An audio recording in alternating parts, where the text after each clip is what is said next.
ते चर्चा जरी काही असल्या तरी त्या नुसत्या चर्चाच आहेत, परंतु आजच्या कॅबिनेटमध्ये आमच्याशी निगडीत म्हणजे उद्योग विभागाशी निगडीत आणि कोकणाशी निगडीत जे काही निर्णय झाले ते मी आपल्यामार्फत त्या संबंधित लोकांपर्यंत पोचवतो. एक पहिली गोष्ट म्हणजे आपल्याला माहिती आहे, कोकणामध्ये आंबा हे मोठं पीक आहे आणि आंब्यावर फार मोठं संकट आलेलं आहे. जवळजवळ 80% आंबा आणि त्याचं उत्पादन हे नष्ट झालेलं आहे निसर्गामुळं, आणि जी मदत केलेली होती ती कमी आहे अशा पद्धतीचं आंबा बागायतदारांचं म्हणणं होतं. तर हा मुद्दा मी स्वतः कॅबिनेटमध्ये मांडला आणि त्याच्यावर मुख्यमंत्री देवेंद्रजी फडणवीस साहेबांनी आणि एकनाथ शिंदे साहेबांनी कृषी विभागाचे, फलोद्यान विभागाचे आणि फायनान्सचे अशा 3 अधिकाऱ्यांना निर्देश दिलेले आहेत की कोकणाला याच्यामध्ये आपल्याला वाढ करून द्यायची आहे, त्याच्यामुळे तो तातडीनं निर्णय घ्यावा अशा पद्धतीचे आदेश त्यांनी या 3 अधिकाऱ्यांना दिलेले आहेत. दुसरा विषय उद्योग विभागाशी निगडीत होता. आखाती देशामध्ये युद्धजन्य परिस्थिती निर्माण असताना मी जो काही महाराष्ट्राचा दौरा केला आणि त्याच्यामध्ये PNG गॅसच्या लाईन सगळीकडे टाकलेल्या आहेत, परंतु त्याची कनेक्शन्स मिळत नाहीत ही उद्योजकांची तक्रार होती. आज त्याच्यामध्ये मुख्यमंत्री महोदयांनी निर्देश दिलेत की 2 महिन्याच्या आत PNGची कनेक्शन ज्यांनी मागितली, ज्यांनी पैसे भरलेले आहेत त्या सगळ्या उद्योजकांना देण्याचा निर्णय आजच्या कॅबिनेटमध्ये झालेला आहे.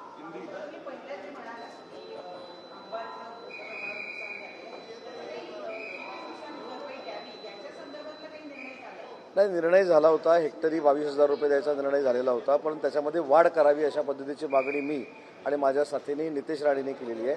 त्याच्यामुळं नुकसान भरपाई अजून जास्त मिळाली पाहिजे ही आमची भूमिका आहे. तारा राणी यांच्या संदर्भात कुठेतरी वादग्रस्त वक्तव्य हे जैन मुनी यांच्याकडनं करण्यात आलेलं आहे. एकनाथ शिंदे देखील तिथे होते आणि पहिले अशा पद्धतीनं युद्ध हे केलेलं बघायला मिळत आहे. यासोबतच त्यांनी असंही म्हटलं आहे की संभाजीराजे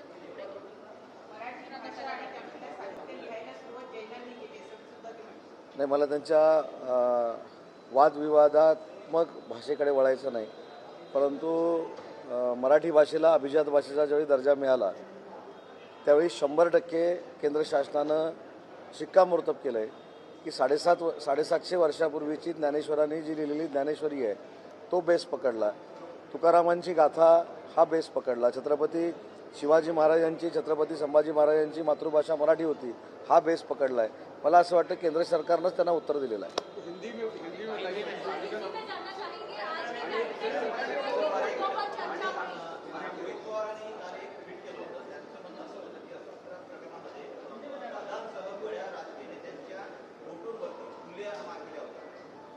त्यांनी काय ट्विट केलं हे मी बघितलेलं नाही, परंतु ते ट्विट करताना त्यांच्याकडे तर पुरावे असतील तर त्यांनी मुख्यमंत्री महोदयांकडे द्यावेत, डीजींकडे द्यावेत, तिथल्या आयजींकडे द्यावेत, तिथल्या सीपींकडे द्यावेत, तिथल्या एसपींकडे द्यावेत, त्यांच्यावर कारवाई होईल.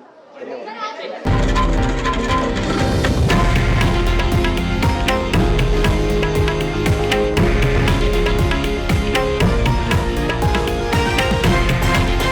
हे आहे देशातील नंबर 1 न्यूज नेटवर्क आणि आपण पाहत आहात TV9 मराठी, एकमेव.